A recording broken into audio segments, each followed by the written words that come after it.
Great. Well, I'm going to run through a presentation and there's a little bit of interaction in this. So hopefully you will enjoy that and participate with me.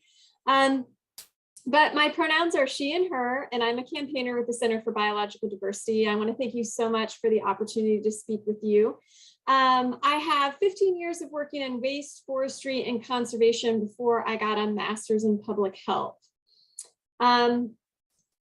So for just a quick summary, if you're not familiar with the center, we're a national nonprofit conservation organization that works through a combination of science, the law, organizing, and creative media to protect wildlife and the wild places they need to thrive. So on the screen, you're seeing all of our different programs, and I'm in the population and sustainability program. So why are we here today to talk about simplifying our holidays? Well, the United States is 5% of the world's population, but uses 30% of all resources and creates 30% of all waste. The average American has an environmental footprint 60% larger than most Europeans and nearly 700% larger than the average person in most African countries, which is what this graph is depicting. You're probably familiar with this graph from the EPA or one specific to your community, but as we know, food and plastics are big categories on this chart, and 40% of waste is thrown away, and we generate a lot of that during the holidays. And as for plastics, 40% of plastic produced is packaging, which is often used just once and then discarded. And this also increases during the giving season. So as I said, I've been in this work for a while, and I remember 20 years ago hearing this statistic that we generate more waste during the holidays, and I could not find the citation for it, and I wasn't sure if it was still accurate. Well, hot off the presses, we did an analysis this summer, and we found that Americans generate 23% more tons of waste in December than other months of the year. So we've created a bunch of shareables like the one you're seeing on the screen.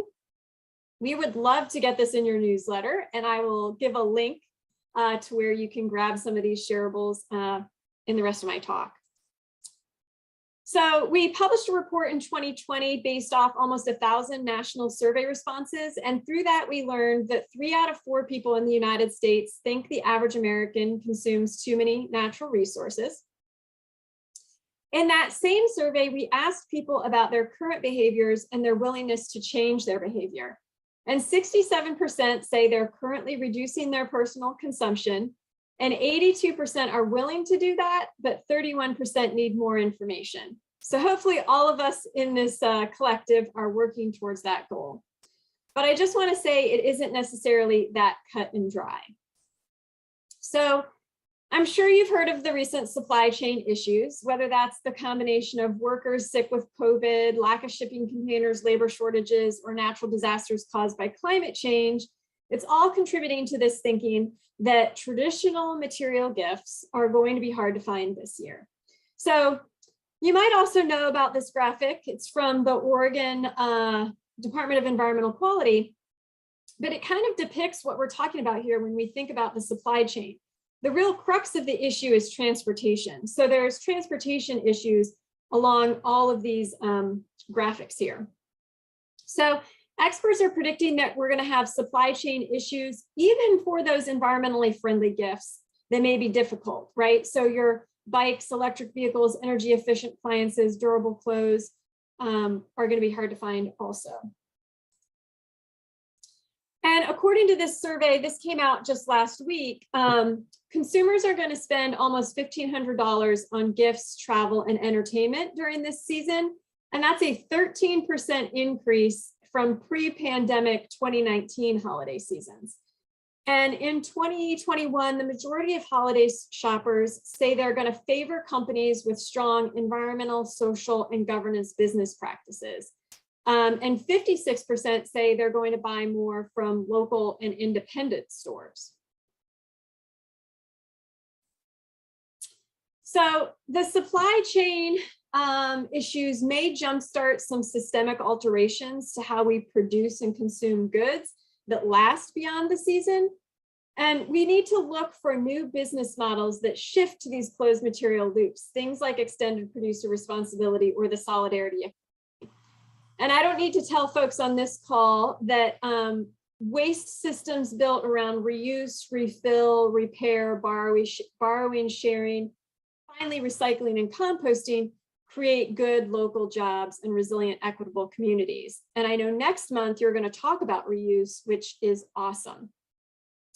But this is a both end situation. So not only do we need to change systems level issues, we want to work at the individual level to instill societal norms, nourish connection, community, sustainability, to build a healthy and diverse community.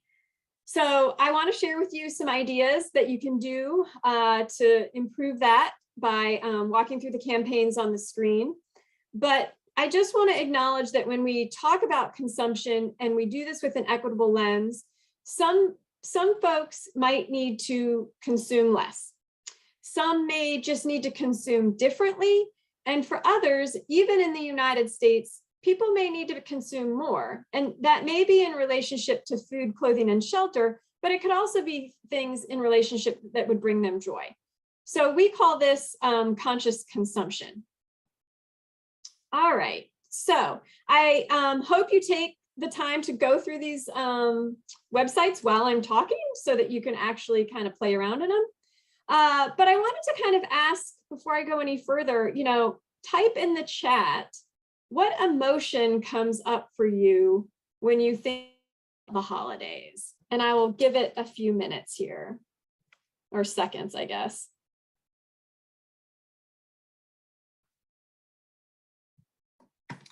What emotion comes up when you think about the winter holidays? Busy, but family, emotion, money, spending. It's relaxing, friends and family, time off. All right, well, thank you for indulging me in that. When people talk about why they love the holidays, they usually describe spending time with friends and family, which we saw, eating good food, having fun, and relaxing. So you guys were spot on right there. So we really think it's time to celebrate holidays wrapped in more meaning and less stuff. So hopefully our Simplify the Holidays website can provide you with various tools and resources to create a low waste holiday tradition in your home, or have information to share with others. So again, we'd love for you to put this in your newsletters, community members, share with students, employees. So let me go ahead and this URL in the chat, and feel free to peruse that while I'm talking. So on the website, you're going to find gift guides, information about creating earth-friendly traditions, deep dives into various holiday seasons. Under the better gift giving section, you'll find how to talk to your family about this when you want to do an alternative gift exchange, or different ways of doing alternative gift exchange. And then a lot of information about experiential gift giving, which was part of my master's thesis.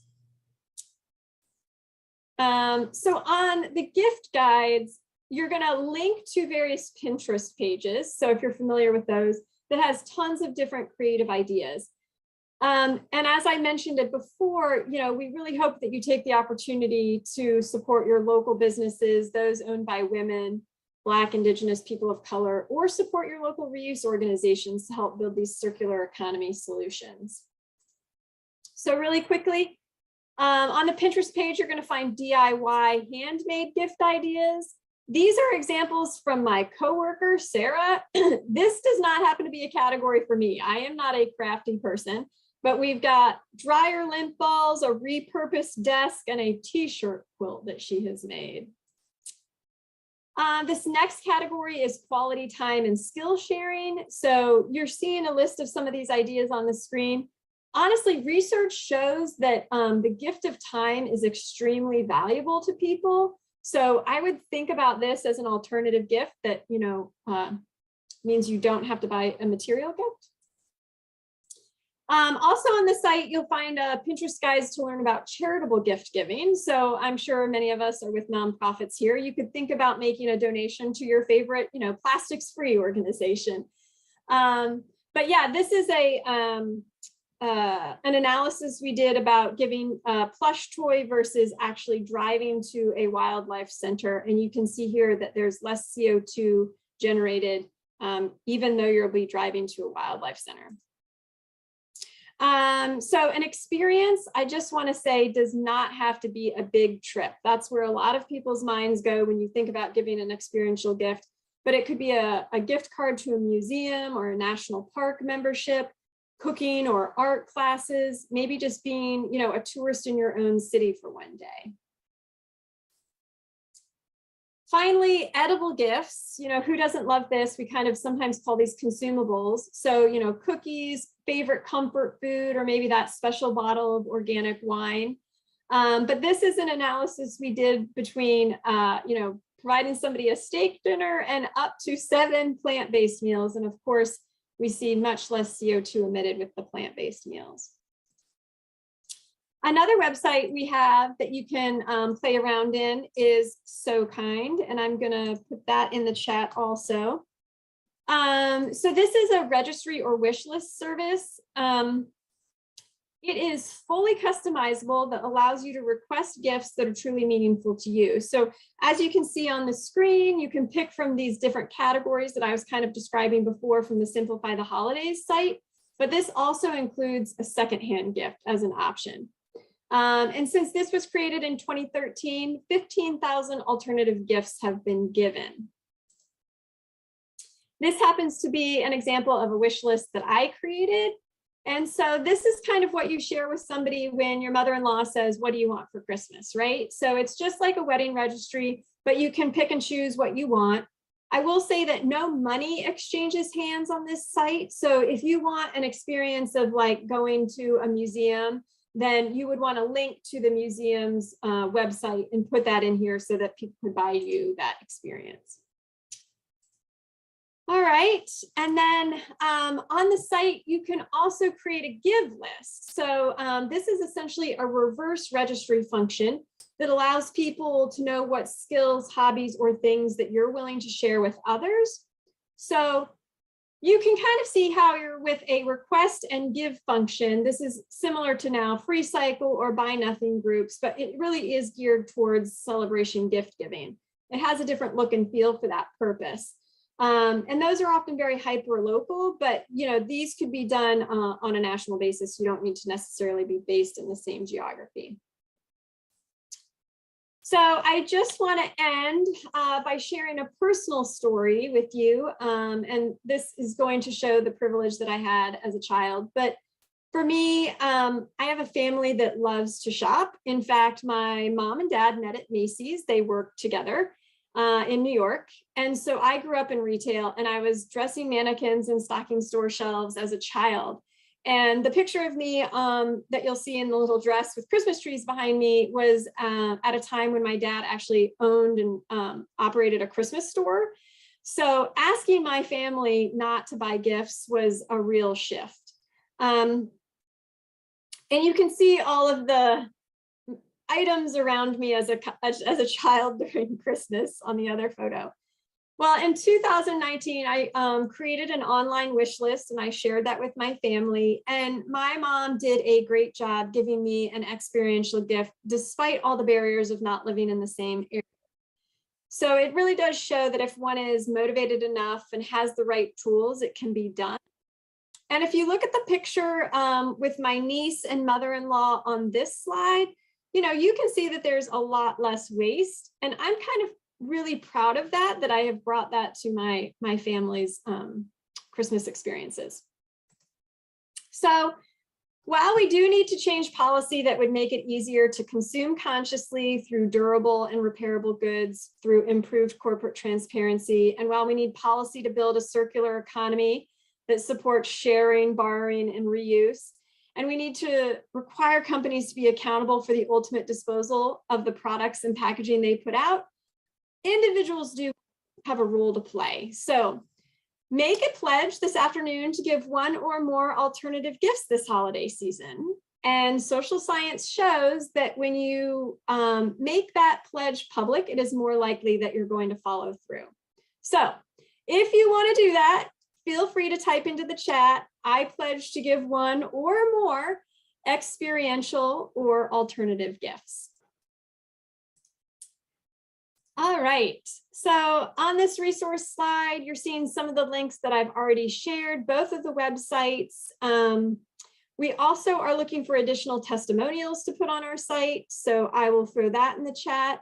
And the different social media shareables. So these would be great for newsletters and social media accounts. It includes the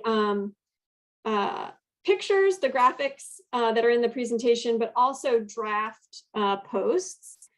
And yeah, and then finally, if you're interested in keeping up to date on this type of work from the center, you can opt in to various periodic emails. So I am going to put all of those in the chat right now.